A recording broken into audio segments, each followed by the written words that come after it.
हमारे देश में कहावत प्रसिद्ध है, जो भी आज बोओगे वही कल काटोगे। अर्थात जैसा वर्तमान में आप करते हो, उसी के अनुरूप आप अपना भविष्य बनाते हो। यदि आप वर्तमान को अपनी मेहनत से सींचते हैं, तो भविष्य अपने आप ही सुनहरा हो जाता है। इसके ठीक विपरीत यदि आप वर्तमान को अर्थात अपनी युवावस्था को आलस्य में बिताते हो, तो निश्चित मानिए कि आप अपना बुढ़ापा ही नहीं, आने वाली पीढ़ियों का भी भविष्य स्वयं बिगाड़ रहे हो। यह बात केवल युवावस्था में मेहनत करने पर लागू नहीं होती। आप उम्र के किसी भी दौर में हो, ईमानदारी से अपने हिस्से की मेहनत करते रहें, तो आप स्वयं अपने और अपनी आने वाली पीढ़ियों के लिए एक सुनहरा भविष्य लिख रहे हैं। एक सुंदर कहानी के माध्यम से समझते हैं।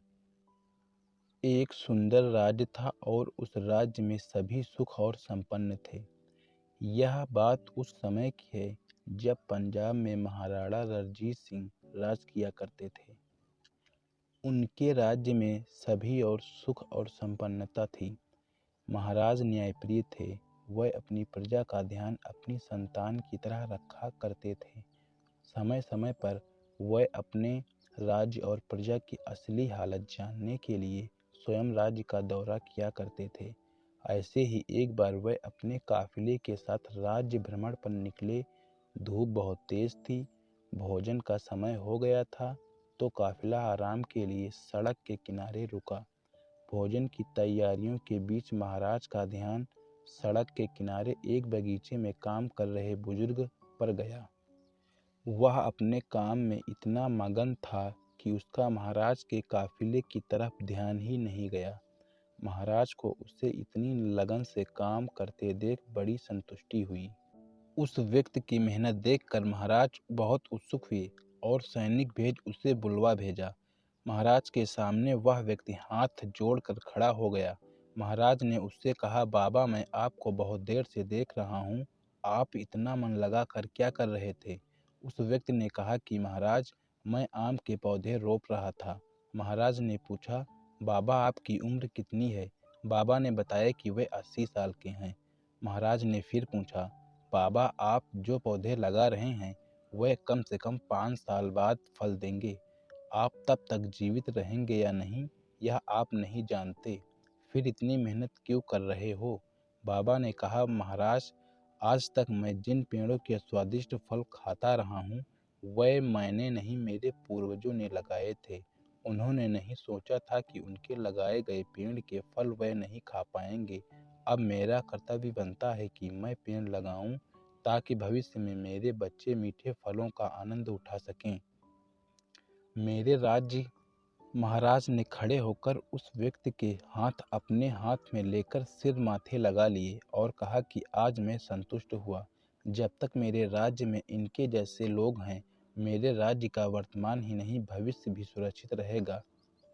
इसका मुझे पूर्ण विश्वास है। इसके साथ ही महाराज ने बाबा को इनाम के साथ सहायक और सभी आवश्यक संसाधन उपलब्ध कराने के लिए आदेश दिए। यह दुनिया और इसके संसाधन केवल हमारे लिए नहीं है, इन पर हमारी आने वाली पीढ़ियों का भी उतना ही अधिकार है। तो हाथ बढ़ाइए और भावी पीढ़ियों को विरासत में एक सुंदर भविष्य देने के लिए एकजुट हो जाइए। कहा जाता है कि वक्त धन से भी मूल्यवान है, क्योंकि धन फिर से कमाया जा सकता है, किंतु खोया हुआ समय फिर से नहीं लाया जा सकता। इसलिए वक्त हमें महत्वपूर्ण कामों में लगाना चाहिए। वक्त से भी ज़्यादा ज़िंदगी में अपना और पराया कोई नहीं होता।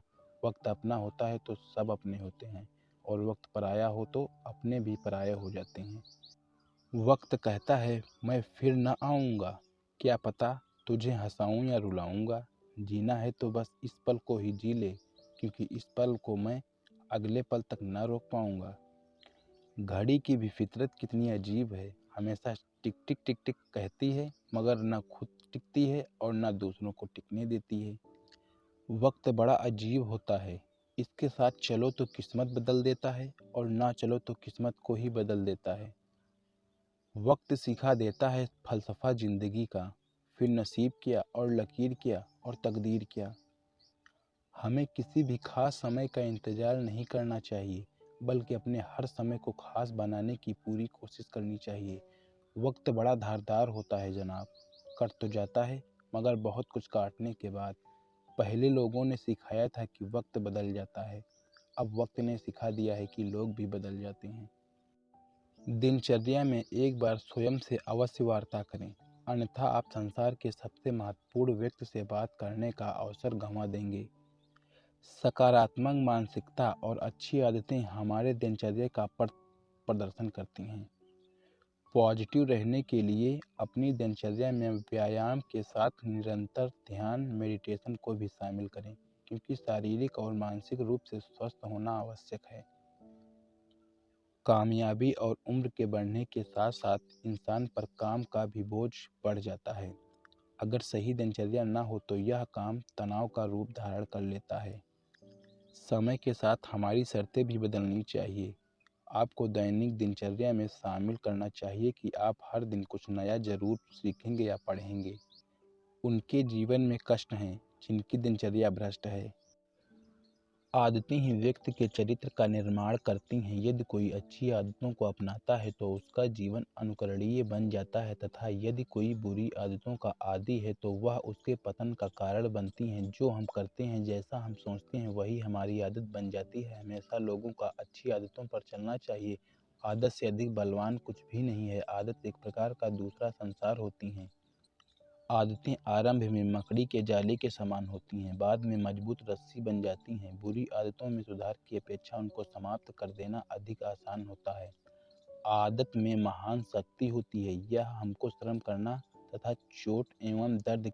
भोजन मानव की प्राथमिक आवश्यकता है। संतुलित आहार के लिए कशमकश लगी रहती है। रोटी, कपड़ा, मकान हर इंसान की पहली ज़रूरत होती है। भोजन का महत्व तो उस भूखे को बेहतर मालूम होता है जो दो लोगों की रोटी का जुगाड़ नहीं कर पा रहा है। इंसान को जीवित रहने के लिए खाना खाना चाहिए, न कि भोजन खाने के लिए जीवित रहना चाहिए। यदि आप दीर्घायु चाहते हो तो भोजन को उचित मात्रा में खाना चाहिए। रोटी से विचित्र कुछ भी नहीं है। इंसान पाने के लिए भी दौड़ता है और पचाने के लिए भी। मजदूरी तो छोटी बड़ी हो सकती है, मगर रोटी का आकार तो सभी के घर में लगभग एक जैसा ही होता है। यदि किसी भूखे को रोटी दोगे तो उसका एक वक्त पेट भरेगा। यदि उसे कोई काम दोगे तो वह जीवन भर पेट भरेगा। भारत का सबसे प्रसिद्ध खाना क्या है? खाओ मेरी कसम। अभ्यास ऐसा करें कि जैसे कभी जीते ही नहीं, और ऐसे खेलें जैसे आप कभी हारे ही नहीं। अभ्यास के बिना लक्ष्य की प्राप्ति नहीं हो सकती, यह असंभव है। थोड़ा सा अभ्यास ढेर सारे उपदेशों से बेहतर है। संसार में ऐसी कोई वस्तु नहीं है जो अभ्यास करने पर भी प्राप्त ना हो। अभ्यास सब चीज़ों को आसान बना देता है। हमें सर्वश्रेष्ठ बनने के लिए अभ्यास की ज़रूरत होती है। कड़ी मेहनत, ईमानदारी और टीम भावना एक सही दृष्टिकोण की सामग्री है। अकेले में की गई प्रैक्टिस आपको पब्लिक में रिवार्ड देगी। धैर्य बनाए रखें, यह रातों रात नहीं हो सकता, लेकिन निरंतर अभ्यास करते रहें। हमें दुनिया की सभी चीज़ों को पॉजिटिव सोचना चाहिए। आप दुखों को गिनने बैठ जाओगे, जाहिर है खुशियों की गिनती भूल जाओगे। सब्र कोई कमजोरी नहीं होती, ये वो ताकत होती है जो सब में नहीं होती। बुरा वक्त रुलाता है, मगर बहुत कुछ सिखा कर चला जाता है। हमारा हर सपना पूरा हो सकता है यदि हमारे पास उन्हें पाने की हिम्मत और लगन हो। मुश्किलें कमज़ोर पड़ जाती हैं जब आपको मजबूत पाती हैं। यदि आप सच कहते हैं तो आपको कुछ याद रखने की ज़रूरत नहीं रहती। अगर नीयत अच्छी हो तो नसीब कभी बुरा नहीं होता। दुआएं कभी खाली नहीं जाती हैं, बस सही वक्त पर कबूल होती हैं। सपने देखना एक आम बात है। वो जो व्यक्ति सपने देखता है वही भविष्य में सफलता प्राप्त करता है। सीखने की कोई उम्र नहीं होती, इसलिए हम रोज़ कुछ न कुछ नया सीखते हैं। निंदा उसी की होती है जो जिंदा है, मरने के बाद तो सिर्फ तारीफ होती है। दूसरों की नज़रों में अच्छा बनने से अच्छा है खुद की नज़रों में अच्छा बने। कुदरत ने हमको हीरा बनाया है, बशर्ते घिसेगा वही जो चमकेगा। मन का झुकना भी बहुत ज़रूरी है। सिर्फ सर झुकाने से भगवान नहीं मिलते। अगर आप हार नहीं मानते तो आपको कोई हरा नहीं सकता।